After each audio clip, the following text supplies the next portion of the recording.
So welcome to SINergy, the podcast for Skeptic Ink Network, a network of authors, philosophers, scientists, thinkers, activists, feminists, you name it. We're there ranting about things that we care about and generally being skeptical. This is our first podcast, and as you might have already heard, there could be some technical hitches. It's life. Sorry, you're going to have to blame Google or someone. So, my name is Jonathan M.S. Pearce, and I blog at A Tippling Philosopher on the Skeptic Ink Network. And today, for this first podcast, there are three of us on a panel who are all members of the Skeptic Ink Network, or SIN, which is an appropriate acronym. The first guest, or panelist even, is Kevin McCarthy from Smilodon's Retreats. Kevin, did you want to tell us a little bit about yourself? Yeah, sure. I love science. I was not raised to be a skeptic, but I ended up becoming one after studying a lot of geology and a lot of biology, and then started applying it to everything through some rather humorous stories I'll relate later if you like. I'm an educational specialist working in assessments, specifically in science for various clients all over the U.S. So that's a little bit about me. And what does your blog, Smilodon's Retreat? What's your specialism really on Skeptic Ink? I do a lot of science stuff. My first blogs was really all about evolution and creationism. And then when joining Skeptic Ink, I've been talking a lot about climate change. That's become a big thing. Genetically modified organisms, even a little bit about vaccines. Anything with science or technology, I like to talk about it. Excellent stuff. Excellent. So the other panelist on the show tonight is Maria Moltseva. Hopefully I pronounced it correctly. I've only said it to myself in my head before. So Maria, would you like to tell us a little bit about yourself? I am an attorney and a private piano teacher, and I blog at Skeptically Left, Skeptic Ink. And basically the main idea behind my blog is questioning my own politics, which tend to the left, and therefore I tend to be biased that way, and so I kind of want to examine my own biases a lot and discuss current issues and also see how the laws reflect where society is today. Which is really actually brings us on to our first main feature segment for this episode, which is what is skepticism. So myself, I blog, as I said, at A Tippling Philosopher, and I deal a lot with philosophy, being a philosopher. It's pretty obvious there. So our first segment, really, which is a pretty apt opener for our first foray into the world of podcasting, is what is skepticism?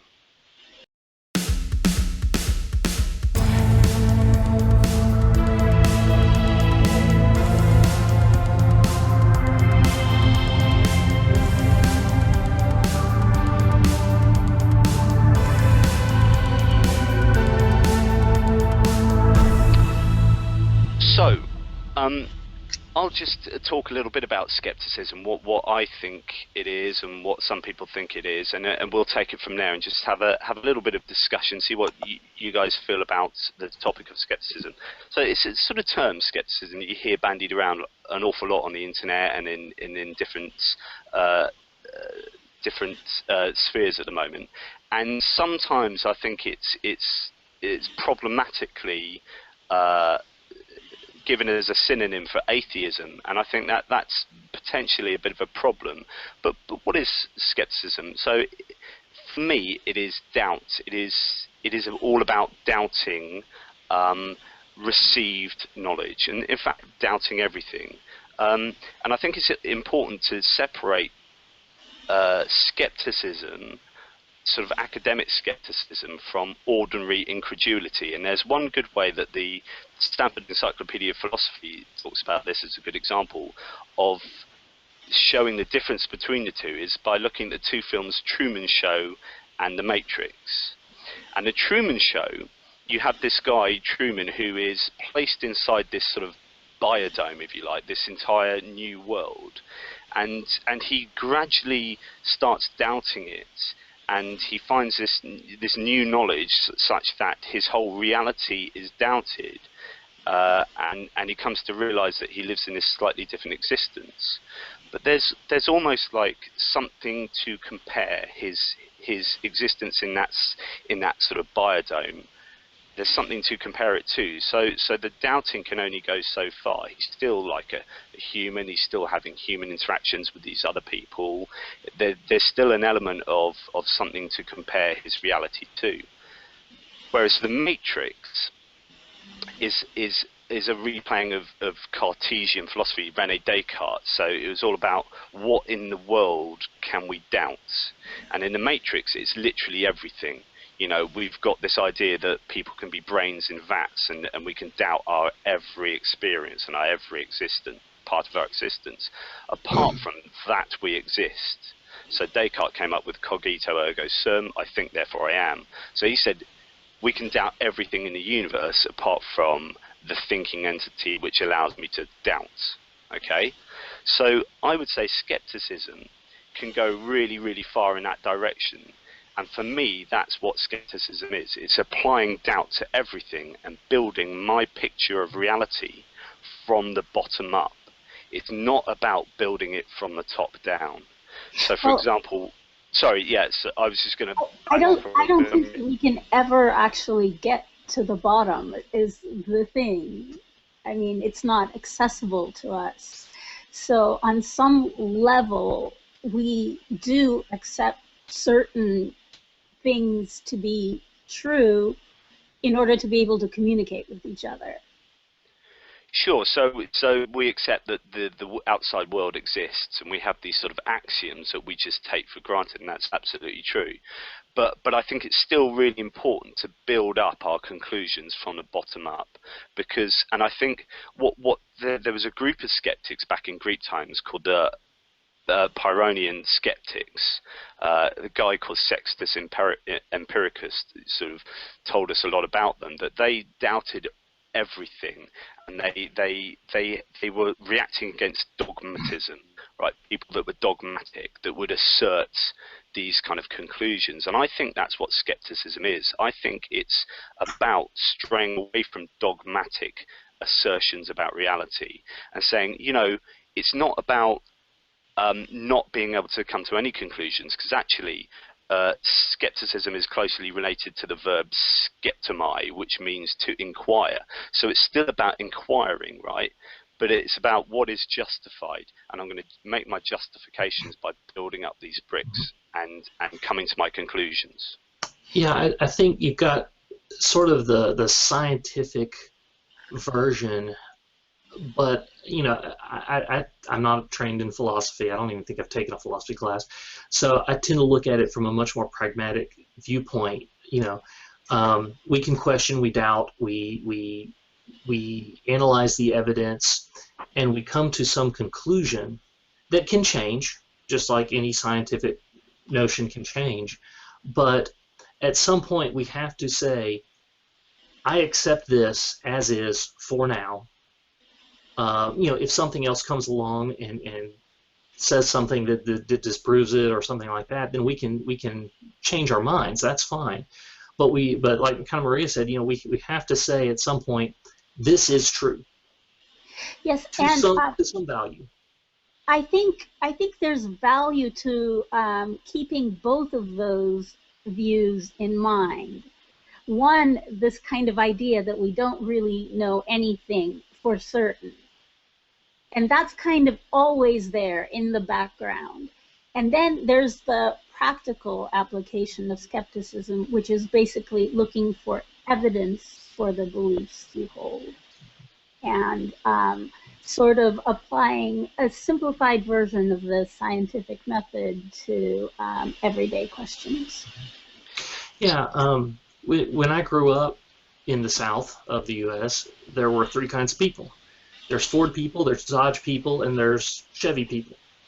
And you know, that's what you were. Your family was Ford people, and when they needed a new car, they walked down to the Ford dealership and bought a Ford. It didn't matter if it was a crappy piece of junk compared to everything else. That's what you did. Later on, I became a skeptic and said, okay, maybe there's a better car out there. Maybe it's cheaper. And then I applied skepticism to my belief that Ford was the car. And, you know, it's that kind of practical application. Did I pick the best car? Maybe not. But it's perfectly acceptable to me right now. So. Yeah, so I think you know, there's a lot to be said about the scientific method as being really important to skepticism, because that's how you differentiate you know, bullshit from stuff that is justified and that we've got good rational evidence for. But being a philosopher, I would say that there are some things we need to be doubtful of that are actually quite difficult to apply the scientific method to. So, for example, quite recently I've been looking at morality and really coming to some different conclusions about what morality is. Quagmire. Well, yeah, that is an absolute quagmire, and the reason it's a quagmire is because it's based on these things called abstract ideas. Right. And so, therefore, as a philosopher and as a skeptic, I've started to, you know, I've always wanted to take it back to the bottom fundamental bricks and build up. And so, therefore, in order to find out what morality is, I need to work out what an abstract idea is. And if I then start being skeptical about whether abstract ideas exist outside of our individual brains, okay, so in philosophical terms, I'm a conceptual nominalist. I actually deny the existence of objective abstract ideas. Okay, so if I say that these things can't exist outside of our individual brains, then I have to deny some kind of objective morality, as is quite often described by certain people. So I think that, to me, is skepticism. It's saying I'm not going to even start halfway up and look at these semi-conclusions, or right at the top and look at these conclusions. I need to go back to the building bricks and build up my picture of reality from there. And that's why I stick with the physical world, because you get humans involved, it gets all squishy and gross and stuff. And I don't think that morality actually can be objective, and I know that philosophers do disagree with me on that. So, and agree with you, yeah. So, yeah, I'm not really sure how the argument for an objective morality without a God figure works, or how it could work, because really we derive our morality basically from behaviors that seem beneficial to humanity as a whole and to ourselves. Well, it's cultural. I mean, it's a cultural thing. What is moral and perfectly acceptable in one culture? More ethics than moral. Well, I think I'm not a philosopher. They're the same thing. Yeah. To steer the discussion away from morality, because that would take hours to get to the bottom of. Oh, but it's so fun. Oh, it is. You know, it's the bread and butter of philosophy, for sure, and philosophers. But as far as the point being that as far as skepticism is concerned, you know, I think everything is ripe for the picking as far as being a skeptic. I think if you're a proper skeptic, going back to those, you know, those Pyrrhonian skeptics that we should be fighting dogmatism, where dogmatism is it's almost actually fighting faith, where you've got these dogmatic conclusions that are derived from, you know, a lack of evidence in some kind of way. So let me ask you a question. If everything is ripe for picking, so for instance, would you say that something like solipsism is possible? That we really are, that the whole world could be a construct of our own imaginations? There's a great joke about the solipsist, though. So the belief that you're the only person in the world and everything else is just a figment of your imagination. There's a great joke of this professor, this philosophy professor in a philosophy faculty, and the students. Some guy came in and said, "Oh, what's this professor over there like?" He said, "Oh, we look after him really well. You know, he's awesome. We treat him like a god around here, because if he goes, we all go. You know, like, we're all figments of his imagination, so we got to look after this dude." But yeah, basically you can, but as you are right as well, Maria, in saying that there are axioms that we kind of have to abide by if we want some kind of social cohesion. You know, if I go around thinking the whole world is just a figment of my imagination, or I've got a brain in a vat, then I don't know. I think it might be counterproductive to me having a happy and enjoyable life. Exactly. While I can never dismiss some of these ideas, and it's funny, I had a lot of these ideas, questions that come up as you're growing up. Maybe when I remember this was when I was still in Russia, so I was under 7 at some point, and always thinking about, you know, does God exist? What if the whole world is just part of my imagination? And I'm wondering if kids who are brought up without religion have all these thoughts early on in life on their own. That would be great. That would mean they're pretty philosophically astute at a young age. That would be great. Well, like you said, with the Matrix, I think they all kind of have the idea that that's at least possible. But the Matrix is, what, almost 20 years old now. But you know, you kind of have to say, even if we do our brains in a vat, even if we are just a simulation running on a galaxy-sized supercomputer, we do have to accept that some things are true. You know, gravity works in a certain way. You know, we have to accept that some things are true just to function. I think Yes, it was I can all agree on that. As an interesting aside, there's a chap called Nick Bostrom who on the simulation argument, he's worked out that it's actually more probable that we're living in a simulation than we're not living in a simulation. I've read that. I don't know how well that stands up, but you know. I've read that too, and I'm not sure I followed that logic completely. It's, you know, it's kind of the same question as if you're asking if there's a God, you know, then who created that God? And it's the same type of argument. You know, how did the beginning of the beginning before the beginning? Yeah. So on the subject of skepticism, no worries.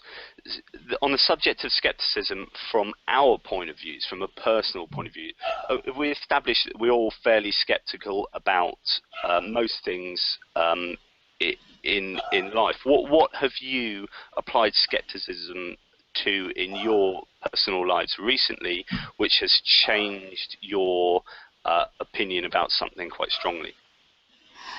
Well, that's that's an easy one for me to answer, because it's something I've been thinking about a lot, and that's feminism. And feminism. Yeah, it's a large reason why I started blogging, a large reason why I took a long break, and a large reason why I went back to it. I would not consider myself a feminist at this point. But that, of course, by saying that, I'm just saying that I don't subscribe to that philosophy. It doesn't really say anything about what I believe women's rights should be. But yeah, basically taking that apart and thinking about it really carefully, I changed my views on a lot of things, I think. So, Yeah. Kevin, how about yourself? What has drawn you to be more skeptical recently? Well, not necessarily recently. I've been doing skepticism without realizing that I've been doing skepticism a lot, but one of the reasons I'm a big proponent of understanding climate change is I originally didn't believe it. I was like, that's ridiculous, and I had all the same stupid arguments about climate change, and I started actually reading about them, researching the various arguments for and against, and I changed my mind. And the evidence is clear, and I couldn't not accept that evidence just because of my personal belief. Fairly recently. What originally? Why did you deny climate change? Probably mostly my upbringing. I mean, I'm the first person in my family in 100 years to not work in a petrochemical refinery. Right. There's an irony there. Yeah, there's my family is deeply Republican. Very much. This world is ours, and we're going to do with it as we please, kind of people. And finally, I just couldn't accept that just without evidence anymore. I'd already changed my mind about evolution, in my mid-teens after doing a lot of research and studying on that. Now climate change, and lately I've been changing my mind on gun control and the aspects of gun violence and things like that. My family has always had firearms. I've got in my closet right now is probably 25,000 rounds of ammunition. I think gun control is a two-pronged issue. One is an issue of rights, and the other issue is an issue of general safety. It is, and like I said, it's hard to grow up with that background where, hey, let's go out shooting for the weekend, and we would go camp and just blow pine cones away for hours, and into this mode where it's all of a sudden becoming real, thinking, is there really a reason to even have these things?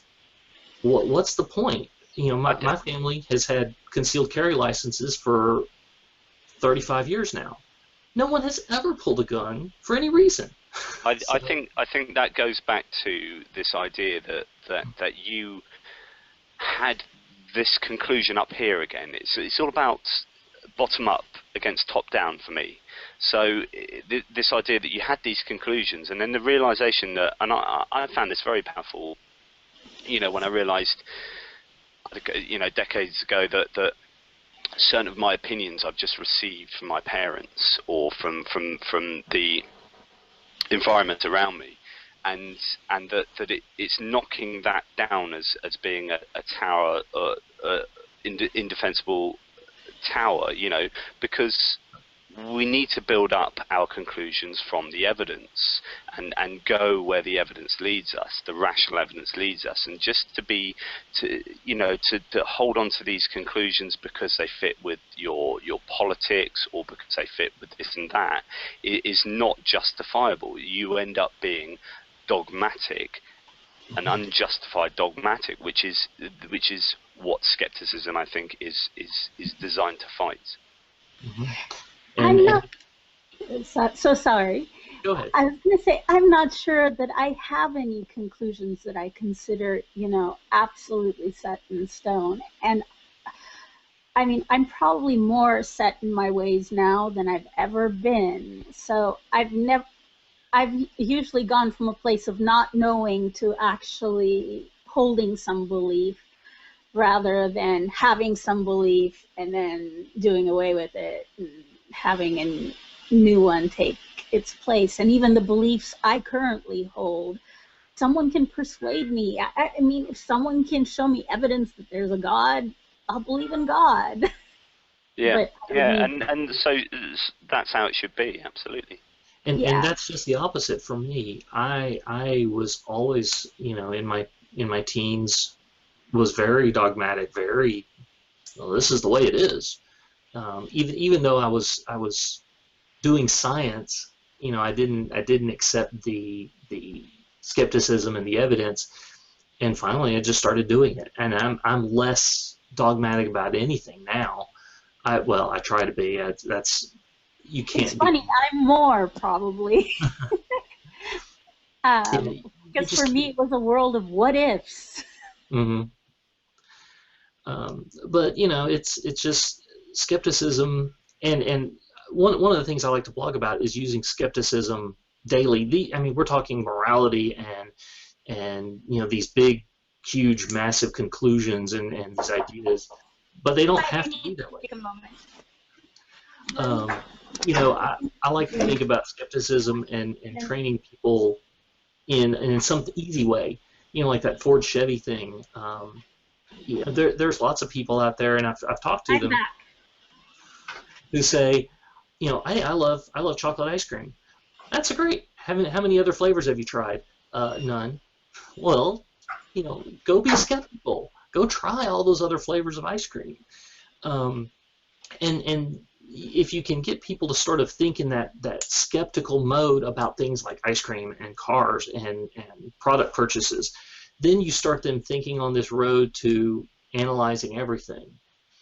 And that's really where the value of skepticism is to me, again, being practical. Just not making bad decisions. You know, you can use skepticism on TV advertisements and you know, diet choices and everything else, and you don't have to just go with what everybody says just because, you know, your friend's friend, brother's cousin's uncle says it. You can do your own research and learn things and be skeptical and be okay.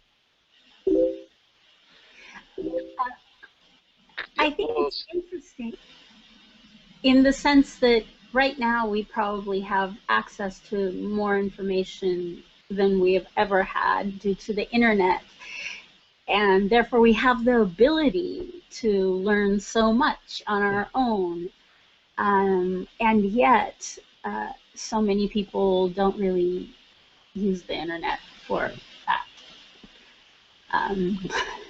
Yeah. Its most common uses, I think, are cats and porn. Damn, you found me out. But yeah, so and that's quite interesting actually, because if we move away from talk about what skepticism is onto our next segment, that's a good segue into the segment, because we're talking about persuasion and trying to persuade people away from any given position. And in fact, welcome to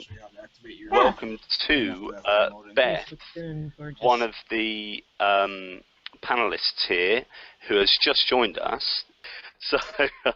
So we've just talked about what skepticism is, and we've discussed about skepticism being the idea of building our reality from the bottom up, so that we don't start with conclusions and then just go on from there, that we actually build up to our conclusions.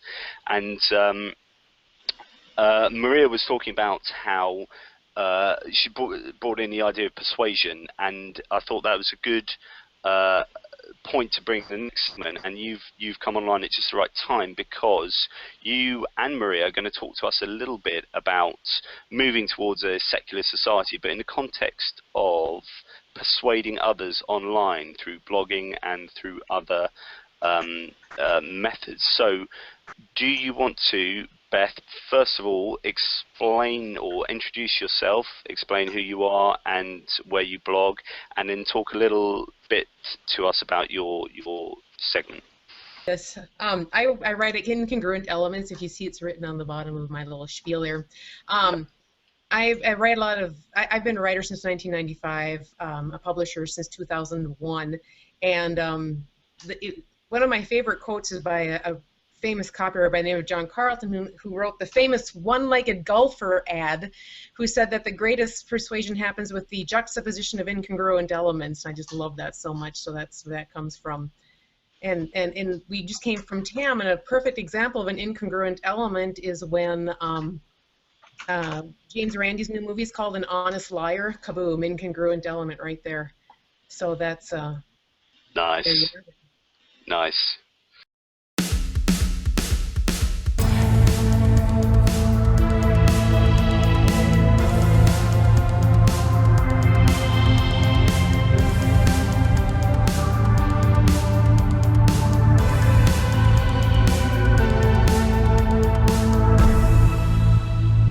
One thing that I find utterly fascinating about the skeptic community is that we tend to be really stupid persuaders, in that we do a lot of trying to appeal to the intellect and things like that, and we look down on the emotional aspect of it, whereas a lot of persuasion is done on the emotional level, and people tend to use facts and figures to, and statistics and such to back up those emotional claims.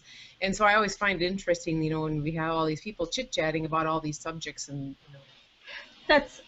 we tend to be really interesting, because it ties in exactly with what I was going to talk about, how arguments basically can be presented at 3 levels, or there's reason, there's ethics, and finally there's an appeal to emotion.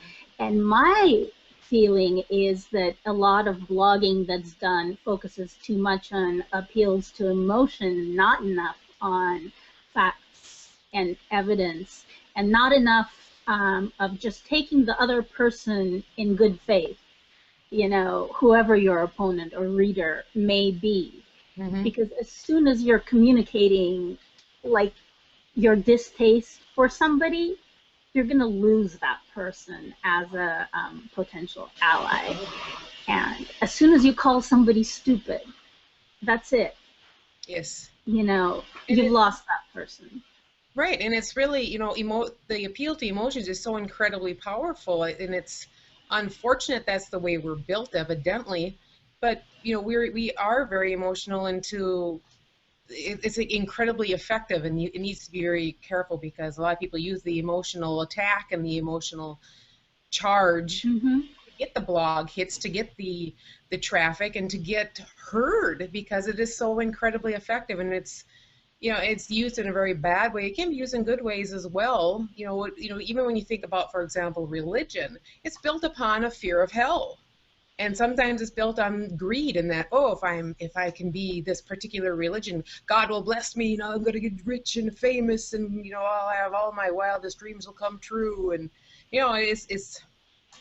it's a real fascinating study. Well, Jonathan Haidt, the psychologist, has talked about sort of changing people's minds, and lots of research has been done into changing people's minds, and we're in the business, really, aren't we, if we're to be blatantly honest, of we're cutting our teeth in blogging and putting posts out there, but ideally we want to be interacting with the people that we disagree with. We put our opinions out there, and the idea is that we're going to change their minds, because at the end of the day we believe we're right. As individual writers, we all believe we rationally hold our opinions, whether it be on philosophy, politics, or whatever. We think we're right, because if we didn't, then we wouldn't hold those opinions. I disagree with myself, so occasionally I'll think one thing today and something else tomorrow. I have to agree with you. I like to think all of my beliefs are totally rational and such, but that's not necessarily the case. And I'm willing to change my mind based on evidence. And another thing is, I'm not out to change people's minds. I'm out to plant seeds. Because you're not going to, some of these beliefs are so ingrained that you will never, ever change them. I just want to keep planting that seed and watering it. Yeah, you're absolutely right. So what I was going to come on to was the fact that although we want to change people's minds, I think a lot of us know that actually what we do isn't a very good way of changing people's minds. So there's lots of research to show that the more that you present someone with rational evidence, the more you'll entrench them in their original view, which your rational evidence completely contradicts. But So therefore, you know, and I say when I go out and do public talks on free will or on, you know, the nativity or anything, if there are Christians or other theists in the audience, I will say, thank you for coming, but I'm not going to change your mind. In fact, all I'm going to do here by presenting this evidence is entrench you in your original belief far more. So what the problem is, and what makes the job harder is the idea that changing people's minds is a very psychological affair, and how best do we do that? And Jonathan Haidt would say that we need to, like someone riding an elephant, you need to come up alongside them on your own elephant and just nudge them ever so slightly the other way, change their direction slightly bit by bit. You just did a real interesting persuasional technique right there. When you tell people right away, I'm not going to persuade you, you kind of put them off balance, and when they're off balance, that's actually an easier time to persuade them. Genius. Yeah, I agree. Also, you kind of, I don't like the idea of teaching, you know, this is how it is. You want people to draw their own conclusions and to kind of reach them on their own, because if that doesn't happen, it's just dogma that they're picking up. Even if it is what you consider to be true, for them, it's them agreeing with you, not because you're absolutely right. But through the process, and they can tomorrow agree with somebody else because they're more persuasive, can use those appeals to emotion better. It's like Beth said, if you plant the seed. I have a very close theistic theologian friend who used to deny evolution, and I for ages would give argument against this denial, you know, for evolution. And he went away, and in his own time he emailed Simon Conway Morris, a theistic evolutionary biologist at Oxford or Cambridge somewhere, who presented my friend with exactly the same arguments, but it was on my friend's own terms that he garnered that information, took it on board, came back, and eventually changed his mind. And it wasn't me that did it, like with all the evidence. It was well, I may have sowed that seed, as Beth said, for him to go away and water it himself. Right, and I think if you're gonna try to change people's minds, it's best done that way. It shouldn't be a heavy-handed, you know, you're an idiot, you won't fit in with our clique, women are suffering all over the place because of your beliefs, and, you know, that kind of... The other side of that is that, to be perfectly honest, it takes a great deal of mental and emotional strength to take these deeply held beliefs that someone has had and crush them up and toss them away on evidence. And I don't know if everyone has that ability. They probably do intrinsically, but they've had it beaten out of them by their family, their religion, their school system, or whatever. It takes a great deal of effort to do this, and there's not a lot of people who are interested in putting that forth that effort. I'm not sure that it's necessarily so good to completely No, I'm not saying worldview like that. I'm not saying that we shouldn't do that. Again, that's my personal belief, and and I deal with a very specific subset of various communities, and that's being the creationists. And these a lot of how I think and why I think has been influenced by dealing with them on a, you know, very deep level for the last 20 years. And so that influences how I think about other skeptics or other non-skeptics, whatever it is we're talking about. So, you know, you take what I say with that grain of salt. But I think in the creation-evolution debate, the problem is that there is always head-on, like two sort of butting animals just like smacking heads together to try and get some kind of end result. And it's very rare that you get a creationist or an evolutionist just suddenly go, oh yeah, you know, you're right, those arguments, damn it, I was wrong all the time. pointless a lot of the time, and therefore I don't engage in them because I know I'm not going to change anybody's mind. And also I know that whatever I have to say on this issue has been already said a million times in books and videos and for, you know, actually hundreds of years. And that's true enough, but there is one. I mean, it's true of any science that people are dogmatically against. You know, especially climate change, which has real massive implications. And there are people that I have over decades dealt with and caused them to rethink their position. Far more important and far more pressing to get people to believe and to get, you know, the government to accept to some extent, and because the government is so influenced by corporate interests, at least in America it is, that there's always going to be a big wall there.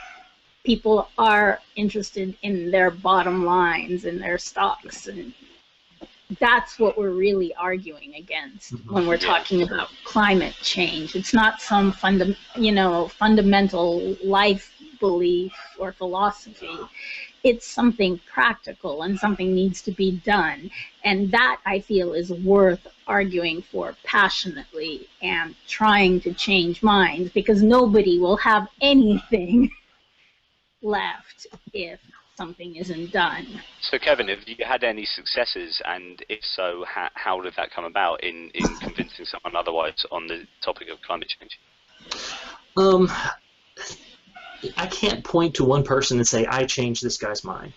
I can mention a couple of people that I've talked to for a long time, and you know, when you just start talking, and this is kind of bothers me because I like to talk about science, but when you start just talking about real things, not, well, you know, this model says this and this model says this, and you know, all this sciencey stuff, but you just say, look, in the last 20 years, all of the top 20 years of the highest temperatures have been in the last 20 years. And when you just start saying them simply and you know, coming up with instead of these big elaborate graphs and charts and everything, just these simple statements like that, it kind of makes people stop and think, because it's not. Part of the problem with science is that we tend to be both arrogant and we like to hear ourselves talk. I do. I have that problem right now. And we use these big, giant sciencey words, and we scare people who have had maybe high school chemistry and high school biology and maybe nothing else. And, you know, I like Neil deGrasse Tyson's Last Cosmos. I didn't like it very much. I didn't enjoy the show. I didn't think it was very well presented. But everyone else loved it because he wasn't trying to be this arrogant scientist. He wasn't trying to show all these charts and graphs. He was just talking about things, and it works that way. And, so Beth, what your going back to what you were saying about how best to persuade people, what would your top tips be for persuading people effectively? Ironically, I would say, you know, in a conversation back and forth, listen more than you speak. And when you do speak, just ask a lot of questions. Oh dear, sorry about that. I'll just ask a lot of questions. You know, ask more questions than pontificating. If a person feels as though you're listening to them and you are really listening to them, a lot of the walls go down. And just by asking some honest questions, you know, well, what do you suppose is going to happen, you know, with the climate, or, you know, how do you think this works, and, you know. So it very much sounds like a sort of Socratic dialectic method. Possibly, I have no idea, and I'm not a scientist either, and I wouldn't even. It's easy for me to ask questions because I actually have questions. So Socrates, back in obviously ancient Greek times, is famous for winning arguments, but based not on sort of rational presentation of that's these. how they teach in law school. Yeah, exactly. Yeah. Everything is done through the Socratic method. You never get, the flat out, this is what the law is. You get asked questions about various cases. Is that the same reason that conspiracy theorists are so conspiracy theorists, because they think they figured something out on their own that no one else has, and they think they're special because of that? You asked that. There's a lot of interesting studies about why conspiracy theories exist. Don't think we can cover all of them. Well, here's my take on it. I have an actual family member who is an expert in the Bible, and he has no education. He learned everything just from reading his Bible, and he's in his circle thought really highly because he's a scholar. They think of him as a scholar, and when that's the only thing you really have to hang your hat on, it's at least something. And if, well, I did my research on the internet, and now I know this, and this, that's a big wall to get through, to be able to present, well, look at this side of the story, look at this side of the issue, and, to start aiming them and realizing that, maybe that really colorful website you read just might not be totally accurate. And I think this is where the questioning method comes in. Yeah, the Socratic method of just question after question after question, and getting the person to realise on their own terms, the kind of light bulb switches on when they realise, oh yeah, actually, just by you asking that question, I've realised that I don't have an adequate answer for that. In law school, they have a particularly cruel way of doing that, is by calling on you at random when you may not have an answer, and so you're stuck sitting there going, what was that again? Yeah. So not exactly committed to deep thought. So the idea is that the idea is good. Well, with beliefs, holding a belief is a very psychological affair, and so changing someone's belief is an equally psychological affair. So in our business of blogging and perhaps either implicitly or explicitly trying to change people's beliefs on the issues that we write about, we need to be, in some sense, armchair psychologists, possibly, yes. to try and get our points across effectively. I was going to say, probably the first step to that is to be aware of who you're writing for. That is, know what your target audience is, and probably the second step is to establish some sort of common beliefs and common ground with that audience, so that they're more receptive to your ideas. Now, mind you, I say all that, I don't always do it. No. No, that's absolutely right. So you want to be, basically, in psychological terms, inviting the people into your in-group before you pick on the one thing that makes them an out-group member and show them that that's wrong. But there's enough comfort in your commonality, as you say, that allows them to feel comfortable in then maybe accepting that and changing their minds. I have a question, if I may. We're getting real, theoretical right here, and I would be real interested in each person in the panel talking about a wrong belief that you had, how you gave it up, and how you felt when you realized you were wrong. I'm not aware I've ever been wrong. We sort of did that. We kind of went through that a little bit before you got here, Beth. Okay. And I was talking about some beliefs I had about feminism that I didn't list them specifically, but that I'm certainly thinking about differently now after having researched it for years than I did at first. But since I never really hold very strong, committed beliefs, there isn't something that's been like, wow, night and day. I mean, I may have believed that a word meant something, and then someone showed me in the dictionary that it meant something else, and, well, I had to agree. That's pretty much the level of importance that the beliefs I've changed throughout my life. So how do you relate to people who have deep-seated beliefs then? You know, how do you relate? I mean, I'm just curious. Well, I mean, I think a lot of our beliefs are emotional things. And so I feel lots of things are right because I feel about them, I guess. Like, for instance, I can argue for left politics. But why? Why do I lean to the left? Because I want to see everyone happy and everyone have a slice of the pie and everyone be able to succeed in life. But why is that a good thing?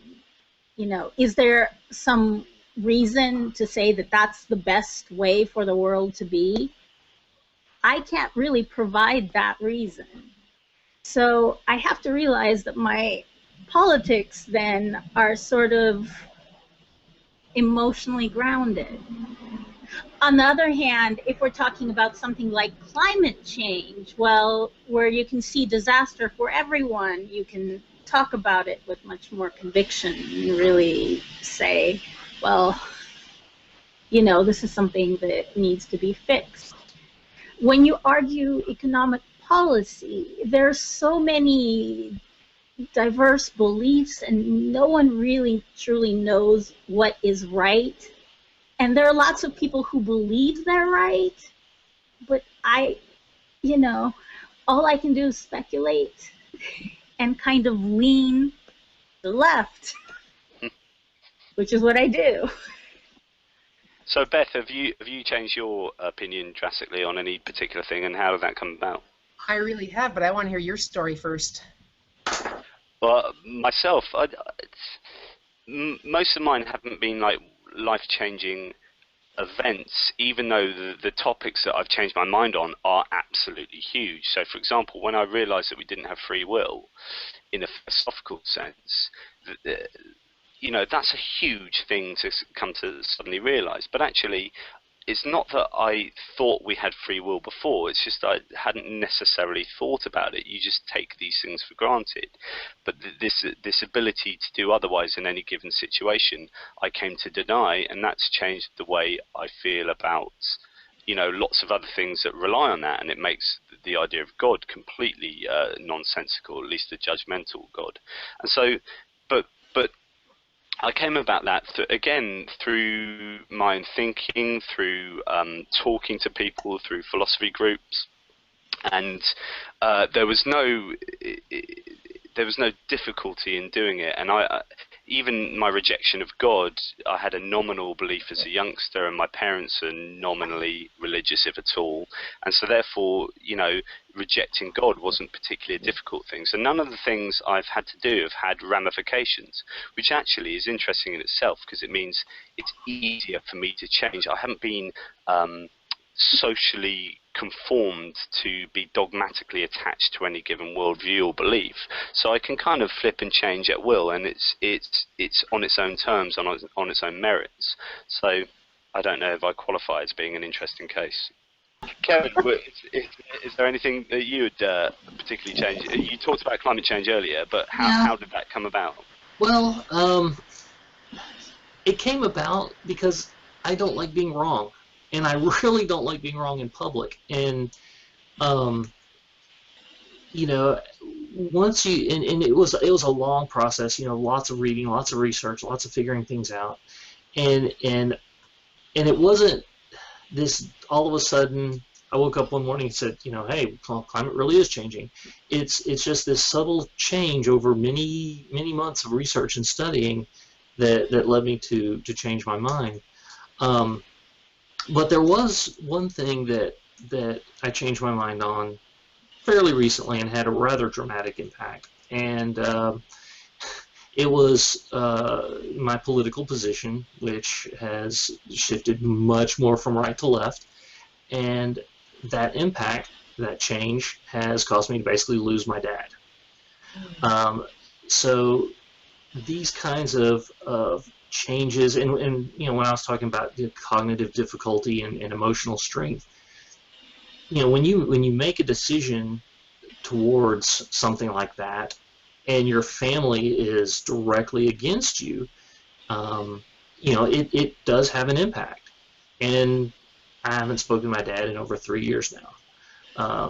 That wasn't the sole cause of the event, but it was a big factor. And I don't know. It's like I said, not my personality. I don't like to be wrong, and I tend to do things much slower. I was once rather publicly embarrassed by some other bloggers who I greatly respected because I posted about something and they laughed at me rather significantly for it. So now, something comes out on the news, you will not see a blog post from me about it for weeks, maybe, until I see evidence, I see people who I know and trust commenting on it with some kind of evidential support.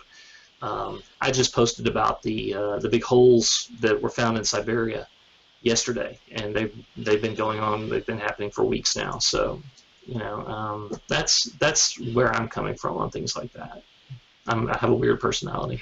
That's really interesting. Thanks.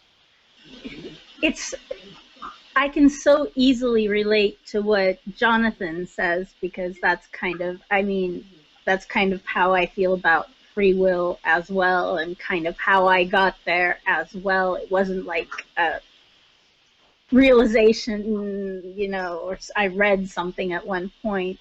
It was just I've always wondered about it, and then there was a tipping point where I kind of thought, it's more likely than not that we don't have free will in the way people generally think of it. I probably won't argue for certain that we don't, because I just don't do that in general, unless I'm writing a paper where you really have to. So I still have some doubt, but I generally feel the same way. But I haven't had these life-changing beliefs ever, because I've never really believed in God. I went from being kind of agnostic to my own version of Pascal's wager to being atheist, because there's no evidence, and any kind of God that we can define becomes pretty much by definition inconsistent with what we know of the world. So that seems to be the logical conclusion, and that's where I am right now. Cool. And Beth, finally to yourself. My stories are not nearly as highbrow as yours. I worked for 2 years for one of the largest metaphysical universities in the world. You may all bow now. And when I began to realize that maybe their classes on astral projection and angels and dolphin communication and things like that might not be totally accurate, I began to have quite a few questions. But the straw that broke the camel's back was when in 2012 the head of the college moved to Ecuador and wanted us all to go there and sell all our possessions and turn it into gold, and I was supposed to carry the gold. And I told her I was going to hold down the fort, and I lost my job. I was their PR person, so I have much to atone for. But, and going back to our original question about persuasion, one of the things we have to do as persuaders is we have to somehow if we do take something away from somebody, you have to give them something back that's better than what you're taking away. And so when you're dealing with, metaphysics, for example, you got comfort, people, a group, an in-group, you feel comfortable because you have all this protection from angels and UFOs if they're friendly. And, you're in the in-group and all this kind of stuff. So, I've always wondered, from a persuasion standpoint, and being a skeptic myself, I don't proclaim any other label besides that. What are we offering that's better? If we're going to take away beliefs, or, if you're going to convince someone that global climate change is real, you're taking away some of their expert authority. What are you giving them back in return other than, boy, you were wrong? That's a really interesting point. Really interesting, and doubly so because people hold beliefs generally because they want to. So right. Not only you're humiliated when you realize I believed that for a while, and oh dang it, I was so stupid, What are you And giving it's up? often a belief that they want to believe, and therefore has that kind of desire aspect. So if you know, you're saying what you believe is wrong, but you really want to believe that as well, and you're Well, still wrong. You know. you have a community of people even sometimes, you know, and then like Kevin was saying, you have the possibility of losing family members. Oh dear God, really? What, you know, why do we do this? Yeah. Yeah. Because reality, as horrible and as tragic and as amazing and as beautiful and as weird as it is still cooler than anything that we've made up before or since. You know, but where's the proof for that? Oh, well, it's all personal. it's I mean, real. I can look at some chemical equations that describe how nucleic acids are grown or developed from non-organic material and think, damn, that's the coolest thing ever. Why would you care if you know Xenu or whatever came down and snapped his fingers and poof, we had life on the planet? When look at, I mean, you could go out and get some test tubes and some chemicals and do this yourself. Yeah, but Kevin, the problem is, mate. Thor has a hammer, so you know, whatever. Right, so You know, I was just going to say, if we can just probably finish that segment on persuasion, although I think it's something that we're going to have to come back to because it is a huge topic, and it's something that we're all involved in doing in some not insignificant way, hopefully. But thank you. That's a really interesting segment on persuasion. I love Beth's question. I think we have to come back to that at some point. What do we offer in return for somebody giving up? That is really, really, really good, and I think that's most a whole show on what we're offering, you know, in return. Right, because that is really fundamental, and it was just an excellent point. I just wanted to reiterate it. And I've never really thought about it in quite that way, but yes, that is very cool. That is a very important point. Big up to the Beth. Yeah, I want to say that one of the reasons that I'm going to mention another blogging network, not negatively or positively or anything, but if you think about free thought blogs and the way they function, they do actually offer something in return for giving up your beliefs in whatever it is. And that is a very cohesive sort of community structure. We don't have that, and I don't think we should, personally. So if we don't have that, what else can we offer? Good question. Good question. Good question. One to return to. So just before we finish off, we're going to have a short science segment from Kevin. So Kevin on his science and science news.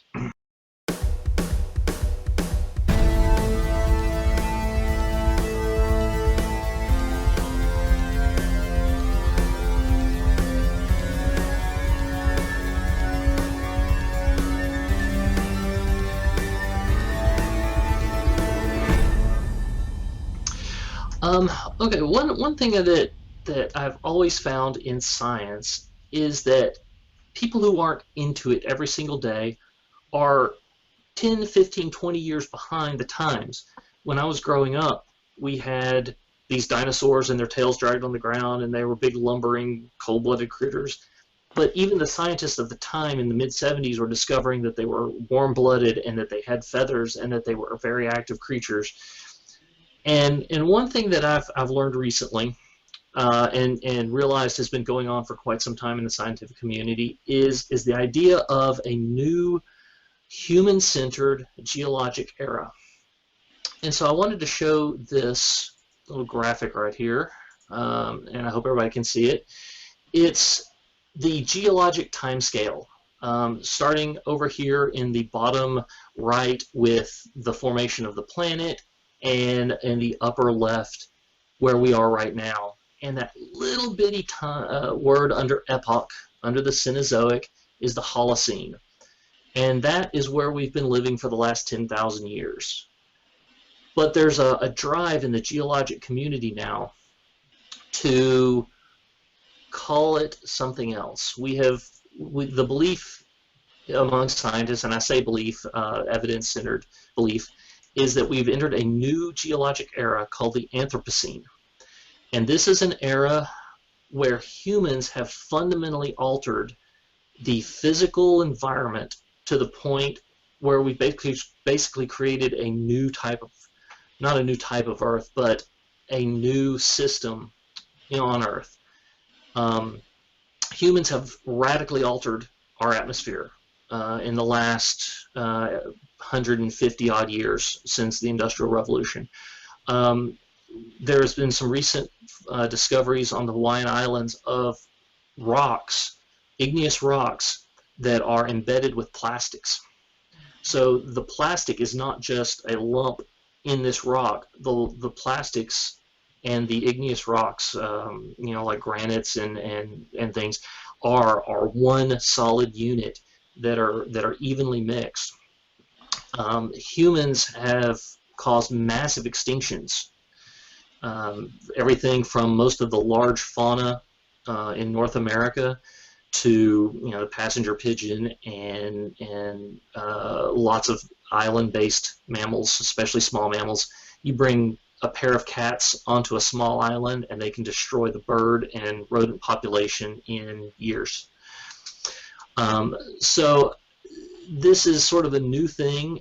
We have, depending on when the geologists and the ecologists decide to put a timestamp on this new Anthropocene date, we very well may have lived through two geologic eras in time, the Holocene and the Anthropocene. So we're literally on the cusp of a new era in Earth's history. And I suppose one way to look at it would be that as we look back at other geological eras, so we would say, look, that's a Jurassic era, that's a Triassic era, or whatever, and the markers for that are this and this and this property. Would we or some human in 50,000, 100,000 years' time be able to look back on our time now and find ample evidence to show that the properties of this time are significantly different from the properties of another era? And you would probably say that given the change that we've done to this world, there would be ample evidence. Well, sure, and not in just things like foundations of houses and major buildings that are these large lumps of concrete, but extinctions, the loss of the ice sheets. The Weather Channel has a fascinating slideshow on some pictures that have been taken from 1923 to 1950 in Alaska, and then pictures today of what that area looks like. And there will be one picture from 1923, and all you see is hundreds of meters of ice. And the next picture is from the exact same spot, and it is, this beautiful pine forest with a lake. There's no ice anywhere in evidence. So, yes, changing the soils, changing the rocks, deforestation even is visible, will be visible in the future. So yeah, I think there's a good case to be made for some time, between roughly 1950 and maybe 2100, that there's a good case for a significant change on our planet. I think, first of all, I think that's extremely interesting, and I think that's very much likely to be true. Human beings have been a significant event on this planet, one of the most significant. But in a sense, we're just yet another natural event, like a meteorite, only one that takes a lot of time to destroy rather than That's really interesting, actually, because I've often talked before about this term unnatural as actually There's no not such thing. there's no such thing, is there?